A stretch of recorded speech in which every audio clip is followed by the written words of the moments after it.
Hello everyone, कैसे हो आप सब लोग। तो यहाँ पे हम ट्रेड करना शुरू करेंगे। अभी अगर हम देखें तो अच्छा गैप वगैरह देखने को मिला, उसके बाद थोड़ा बहुत रिजेक्शन टू बाइंग नज़र आ रहा है, लेकिन हम यहाँ पे ओवरऑल मार्केट के अंदर सेलिंग करने वाले हैं। ज़्यादा मार्केट ऊपर नहीं जाना चाहिए, तो ऐसे में हम यहाँ पे पुट साइड का अपना ट्रेड बनाएंगे। सबसे पहले बैंक निफ्टी के अंदर ऐड करेंगे 1170 क्वांटिटी, 57,800 का पुट ऐड कर लेते हैं।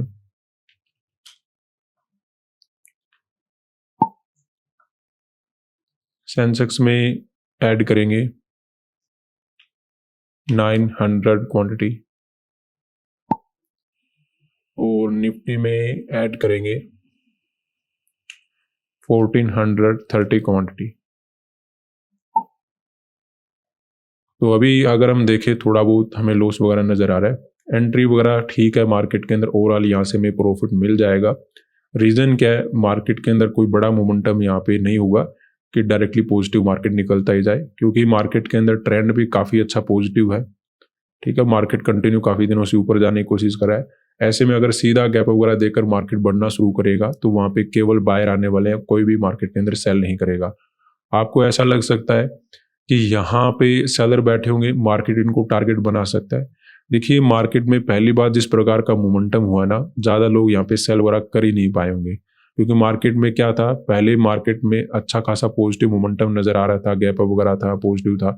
तो ऐसे में जब मार्केट गिरता है ना, तो मार्केट के अंदर ज़्यादा लोग ट्रेड वगैरह बना भी नहीं पाते, और अगर बना भी लेते हैं ना, तो एक मोमेंटम मिलने के बाद टारगेट वगैरह लेके चले जाते हैं। तो यहाँ पे सेलर वगैरह अवेलेबल नहीं है, स्पेशली रिटेल वगैरह में।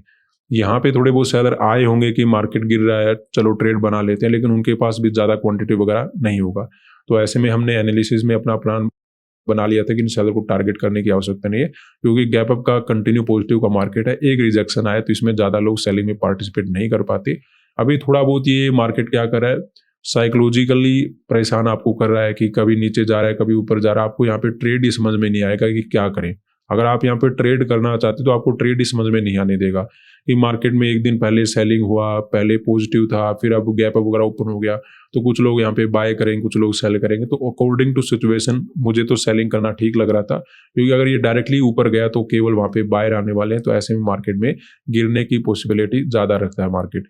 ऐसे में सेंसेक्स वगैरह के अंदर नजर आ रहा है मोमेंटम काफ़ी अच्छा हुआ है, लेकिन इन सेलर को टारगेट बनाने का कोई फायदा है नहीं, क्योंकि ज़्यादा लोग यहाँ पे सेलिंग वगैरह कर नहीं पाएंगे। अब देखिए, किसी ने यहाँ पे पुट का ट्रेड बनाया और ऐसी पॉजिटिव मार्केट में अगर कोई सेल कर भी लेता है तो वो अपना क्या कर लेता है, प्रॉफिट वगैरह बुक करके चला जाता है। यहाँ पे थोड़े बहुत सेलर आ जाते हैं कि मार्केट के अंदर कंटिन्यू सेलिंग में भी उन्हें मिल जाए, लेकिन वो क्वांटिटी बहुत छोटा रखते हैं, तो थोड़ा बहुत परेशानी में भी देखने को मिले। लेकिन वैसा कुछ यहाँ पे नजर आ नहीं रहा कि मार्केट सीधा ही बढ़ता जा रहा है। थोड़ा रिजेक्शन वगैरह मार्केट ने देना शुरू कर दिया, तो ओवरऑल या तो एक रेंज बना लेगा या फिर मार्केट यहाँ पे गिरना शुरू कर देगा। सीधा बढ़ना शुरू कर देता तो उसमें क्या होता, मार्केट में हम सीधा ट्रेंड को फॉलो करते, कोई रास्ता नहीं होता, वो मार्केट ज्यादा ही ऊपर जा सकता है। तो वैसा कुछ तो मोमेंटम है नहीं, मार्केट ने थोड़ा गिरना शुरू कर दिया, एक हायर पॉइंट बना दिया। अब अगर मार्केट ऊपर जाने की कोशिश करेगा तो वहां पे केवल बायर आएंगे, तो ऐसे में मार्केट और ज्यादा ऊपर नहीं जा पाएगा। कभी कभी ये होता है कि यहाँ पे सेलर बैठे हो जाते हैं, थोड़ा उनको लालच दे देता है, फिर मार्केट बढ़ना शुरू कर देता है, लेकिन ये गैप अप ही इतना ज्यादा है कि लालच देने की जगह ही नहीं है। अगर यहाँ पे अगर मार्केट ओपन होता, थोड़ा रिजेक्शन देकर बढ़ता, तो हो सकता था सेलर को अवरेज करवाता, फिर मार्केट ऊपर जाने की कोशिश करता, लेकिन वैसा कुछ यहाँ पे नहीं है। मार्केट के अंदर सीधा ही बहुत बड़ा गैप अप है। तो ऐसे में मार्केट के अंदर जो यहाँ पे सेल वगैरह करके बैठे होंगे, कम ही क्वांटिटी लेके बैठे होंगे, थोड़ा बहुत जिसको निकलना वो निकल जाएगा, अदरवाइज हमें ओवरऑल यहाँ पे सेलिंग मिल जाना चाहिए। मार्केट के अंदर मोमेंटम नेगेटिव रहना चाहिए, क्योंकि डायरेक्टली पॉजिटिव मोमेंटम होने के चांसेस काफी कम है। कभी कभी ये होता है ना कि मार्केट ने ओपन हुआ, फिर बहुत बड़ा मोमेंटम कर रहा है, बहुत बड़ा मोमेंटम कर रहा है, वैसा मार्केट निकल जाता है, उसमें कोई दो राय नहीं है। लेकिन ये वैसा मार्केट नहीं है, एक हायर पॉइंट यहाँ पे बन चुका है। दूसरा, अब अगर मार्केट कंटिन्यू ऊपर जाता है, केवल बायर आने वाले हैं। अब अगर ये नीचे जाता है तो कुछ लोग बाय करेंगे, सेल करेंगे, ऐसा कुछ चलता रहेगा। लेकिन मुझे यहाँ पे सेलिंग करना ओवरऑल ठीक लग रहा था, क्योंकि ऊपर जाने के चांसेस ये मार्केट कम रखता है। गैप अप काफी बड़ा है, थोड़ा सा रिस्क है, तो हम उस चीज को देखते रहेंगे। बड़ा लॉस तो हम नहीं लेने वाले, लेकिन एक एवरेज लॉस तक हम जरूर वेट करेंगे। अभी अगर हम देखें तो सेंसेक्स और निफ्टी ने प्रॉफिट देना शुरू कर दिया, बैंक निफ्टी में कुछ लॉस हमें नजर आ रहा है। देखते हैं ओवरऑल हमें क्या मिलता है। ट्रेड थोड़ा सा मुश्किल देखने में लग रहा है, लेकिन है नहीं, क्योंकि गैप अप वगैरह है मार्केट के अंदर, तो एक रिजेक्शन, एक डाउनफॉल हमें जरूर मिल जाएगा। तो यहाँ पे अपना प्रॉफिट बढ़ना शुरू हो चुका है। टारगेट देखिए अभी दूर है, लेकिन टारगेट नजर आना शुरू हो गया है। जैसे क्या होता है, कभी कभी मंजिल दूर होती है लेकिन नजर आनी शुरू हो जाती है, तो वैसा यहाँ पे में नजर आ रहा है। तो सेंसेक्स जबरदस्त तरीके से गिरावट कर रहा है, निफ्टी भी अच्छा काम कर रहा है, बैंक निफ्टी है उसने अभी चलना शुरू किया है। कोई बात नहीं, चलेगा जरूर, मार्केट के अंदर मोमेंटम अच्छा मिल जाएगा। अभी तक भी देखिए दोनों साइड के ट्रेडर आ रहे हैं, कुछ को लगता है बाइंग कर लेता हूँ, कुछ को लगता है सेल कर लेता हूँ, तो तब तक मार्केट गिरता रहेगा। थोड़ा एक साइड का माइंडसेट बन जाए ना, तो हो सकता है सेलिंग से भी थोड़ा घूमना शुरू हो जाए मार्केट, लेकिन अभी तक वैसा कुछ है नहीं। ओवरऑल मार्केट के अंदर में सेलिंग मिल जाएगा, माइंडसेट वगैरह ठीक मार्केट के अंदर बना हुआ है। तो वेट हम यहाँ पे करने वाले, प्रॉफिट वगैरह ठीक हमें नजर आ रहा है। ये आपको माइंडसेट से समझना होगा कि अगर मार्केट गिर रहा है, जब तक बायर आ रहे हैं, सेलर आ रहे हैं कि मैं भी ट्रेड बना लेता हूं, मैं भी ट्रेड बना लेता हूं, तब तक आपके प्रॉफिट को कोई हाथ लगाने वाला नहीं है। लेकिन जब ऐसे लगेगा ना कि मार्केट में केवल सेलर आ रहे हैं, केवल बायर आ रहे हैं, तो फिर आपके प्रॉफिट के ऊपर खतरा मंडराने लगता है। तो वो चीज़ें आपको ध्यान रखनी होगी। तो अभी हमारे प्रॉफिट के ऊपर कोई खतरा नहीं है, प्रॉफिट इंक्रीज होगा, कंटिन्यू मोमेंटम बना रहेगा। थोड़े बहुत रिट्रेसमेंट होने के चांस कम है, हो भी जाए तब भी हमें कोई प्रॉब्लम नहीं है, मोमेंटम ओवरऑल बना रहेगा। टारगेट की तरफ हम जा रहे हैं, टारगेट हमें नजर आना शुरू हो जाएगा बहुत ही जल्दी। तो वेट करेंगे, अच्छा प्रॉफिट चल रहा है। तो अभी देखिए मार्केट के अंदर हमें कुछ प्रॉफिट कम होना शुरू हो चुका है, बैंक निफ्टी ने ऊपर बढ़ना शुरू कर दिया है। अगर ऐसे ही मोमेंटम बना रहा है और अगर ये 58,000 के आसपास चला जाता है तो हमारे लिए समस्या बड़ी हो जाएगी, क्योंकि हमारे पास बैंक निफ्टी में क्वांटिटी ज़्यादा होता है।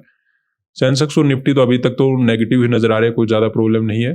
लेकिन हाँ, बैंक निफ्टी के ऊपर अपना फोकस ज़्यादा है, क्योंकि अगर ये राउंड नंबर के आसपास जाता है तब हमारे लिए समस्या जाता है। जब तक राउंड नंबर से दूर रहता है कोई प्रॉब्लम नहीं, थोड़ा बहुत घूमता रहे, साइडवेज रहे, यहीं पे रुका रहे, वहाँ पे हम इन चीज़ों को देख लेंगे। लेकिन हाँ, राउंड नंबर के आसपास चला जाता है तो ब्रेकआउट होने के चांसेस बहुत ज़्यादा बढ़ जाते हैं, तो उसमें नुकसान दे सकता है। लेकिन अभी हम थोड़े प्रॉफिट में बैठे हैं तो चिंता वाली बात नहीं है, आराम से देख लेंगे, मार्केट को हैंडल कर लेंगे। लेकिन गलत जो चीज़ कर सकता है मार्केट वही है कि राउंड नंबर का ब्रेकआउट दे सकता है, और इससे ज़्यादा यहाँ पे कुछ साइकोलॉजी बन नहीं रहा, मार्केट को गिर जाना चाहिए। तो यहाँ पे अपना प्रॉफिट बढ़ना शुरू हो चुका है। अब जाके बैंक निफ्टी के अंदर भी मोमेंटम आ गया है, सेंसेक्स और निफ्टी तो पहले ही नेगेटिव थे, तो थोड़ा वो जो पॉजिटिव देखकर बाय कर रहे थे उनके धीरे धीरे ऐसे हिट होना शुरू हो जाएंगे, और ऐसे में ओवरऑल हमें मोमेंटम मार्केट के अंदर कंटिन्यू मिलता रहेगा। तो इस बार टारगेट वगैरह मिलने के काफ़ी ज़्यादा चांसेस हैं, तो ओवरऑल यहाँ पे थोड़ा वेट करेंगे, प्रॉफिट को बढ़ने देते हैं। अच्छा प्रॉफिट है, अभी हम नहीं निकलेंगे। तो यहाँ पे अपना प्रॉफिट हम बुक कर लेते हैं, काफ़ी अच्छा अपना प्रॉफिट ओवरऑल बन गया। मोमेंटम यहाँ पे और भी पॉसिबल हो सकता है, ऐसी कोई बात नहीं कि मोमेंटम यहाँ पे रुकेगा, मोमेंटम यहाँ पे और भी आएगा, लेकिन ओवरऑल एक डायरेक्टली मोमेंटम मिल गया। सेंसेक्स तो ऑलरेडी काफ़ी ज़बरदस्त काम कर चुका है, निफ्टी में ऑलरेडी अच्छा मोमेंटम हो चुका है, तो ऐसे में हमें निकल जाना चाहिए, क्योंकि कल अपना लॉस हो गया था। कल तो बड़ा गलत लॉस हुआ अपना, थोड़ा सा बैठे रह जाते तो बात बन जाती। लेकिन ओवरऑल बैंक निफ्टी जब ऊपर जाने लगा था तो थोड़ा सा मार्केट के अंदर निकलना जरूरी होता है, क्योंकि हमारे पास मेजर इंडेक्स बैंक निफ्टी का होता है। तो कल बैंक निफ्टी ने अकेले ने बढ़ना शुरू कर दिया था, इस वजह से ट्रेड वार कट करके चले गए, अदरवाइज बाद में तो मार्केट ठीक ठाक गिर गया था। लगभग हम जहाँ से एग्जिट किए थे वहीं से गिर गया, देखा था मैंने। लेकिन कोई बात नहीं, चलता रहता है मार्केट में, आप रूल को फॉलो कीजिए, वो आपके लिए ज़्यादा बेटर काम करता है। आज के दिन हमने मार्केट के अंदर सेलिंग क्यों किया था, क्योंकि देखिए ये जो मोमेंटम मार्केट के अंदर आया था ना, यहाँ पे रिटेल में सेलिंग नहीं हुआ है। आपको गैप अप नजर आ रहा है, लेकिन रिटेल में सेलिंग यहाँ पे नहीं है। रिटेल में सेलिंग होता ना तो मार्केट कुछ अलग ही करना शुरू कर देता, सीधा बढ़ना शुरू कर देता, टाइम ही नहीं लेता। तो रिटेल में यहाँ पे सेलिंग नजर आ ही नहीं रहा, तो ऐसे में मार्केट के अंदर अगर हमें गैप वगैरह देखने को मिला है और अगर ये डायरेक्टली बढ़ना शुरू करेगा तो वहाँ पे केवल बायर आने वाले हैं, क्योंकि ऑलरेडी अगर आप मार्केट देखोगे तो कहीं ना कहीं गैप वगैरह ओपन हो रहे हैं, मार्केट बढ़ने की कोशिश कर रहा है। तो ऐसे में आज भी अगर ऊपर जाए तो केवल वहाँ पे बायर आ सकते हैं। तो ऐसे में हमें यहाँ पे सेलिंग मिलना चाहिए, क्योंकि अगर आप 3-4 दिन के चार्ट को देखो तो ऐसा आपको नजर आएगा, गैप ओपन हुआ, मार्केट ऊपर जा रहा है, ऊपर जा रहा है, ऊपर जा रहा है, ऊपर जा रहा है। आज भी अगर गैप वगैरह ओपन होकर डायरेक्टली बढ़ेगा तो वहाँ पे केवल बायर आएंगे। तो ऐसी सिचुएशन में मार्केट काम नहीं करता जहाँ पे एक साइड के ट्रेडर काम करते हैं। अभी देखिए यहाँ पे क्या हो रहा होगा, कुछ लोग सेल कर रहे होंगे, कुछ लोग बाइंग कर रहे होंगे। तो यहाँ पे तो टारगेट वगैरह भी बड़ा किया जा सकता है, ऐसी कोई बात नहीं है कि टारगेट यहाँ पे बड़ा नहीं कर सकते, टारगेट भी हम यहाँ पे बड़ा कर सकते हैं। लेकिन वही है कि कल लॉस हो गया था, आज अगर हमें प्रॉफिट बनाने का मौका मिल रहा है तो एक अच्छा प्रॉफिट लेके हम चले जाते हैं। तो ओवरऑल हमने यही अपना निफ्टी वगैरह के अंदर देखा था कि यहाँ पे रिटेल वगैरह में सेलिंग हुआ नहीं है, जैसे हमने एनालिसिस वगैरह में डिस्कस किया था। तो ऐसे में ऊपर जाने के चांसेस नहीं है। दूसरा हमें नजर आता है कि अगर डायरेक्टली बढ़ा तो ट्रेंड वगैरह ऑलरेडी पॉजिटिव जैसा बना हुआ है, गैप अप के बाद अगर डायरेक्टली ऊपर जाता तो केवल वहाँ पे बायर आने की कोशिश करेंगे, तो ऐसे में यहाँ पे हमें सेलिंग मिलना चाहिए। तो उस चीज़ को हमने कैप्चर किया और एक ठीक प्रॉफिट बना के मार्केट के अंदर निकल गए। अब देखिए ऐसा नहीं कि पता ही होता है कि ऐसा ही करेगा, रिस्क लेते पैसा बन जाता है अगर आपको पता है कि मार्केट काम कैसे करता है। कभी कभी हम गलत भी हो जाते हैं, कभी कभी हम सही सही होते गलत हो जाते हैं। कल ट्रेड लग रहा था बहुत बेस्ट था, इवन मैंने शुरू में प्लान बना भी रखा था कि थोड़ा बहुत लॉस ज़्यादा भी लेंगे तब भी हम बैठे रहेंगे, लेकिन जब लगा कि बैंक निफ्टी ऊपर जा रहा है तो लगा सब कुछ हाथ से निकल गए। तो कभी कभी सही हुआ भी ट्रेड गलत हो जाता है और कभी कभी लग रहा है कि रिस्क है यहाँ पे लेकिन उसमें प्रॉफिट अच्छा बनता है। तो ये ट्रेड वैसा ही था, रिस्क शुरुआत में नजर आ रहा था लेकिन अभी अच्छा प्रॉफिट बना तो काफी अच्छा लग रहा है। आज के लिए इतना ही, धन्यवाद।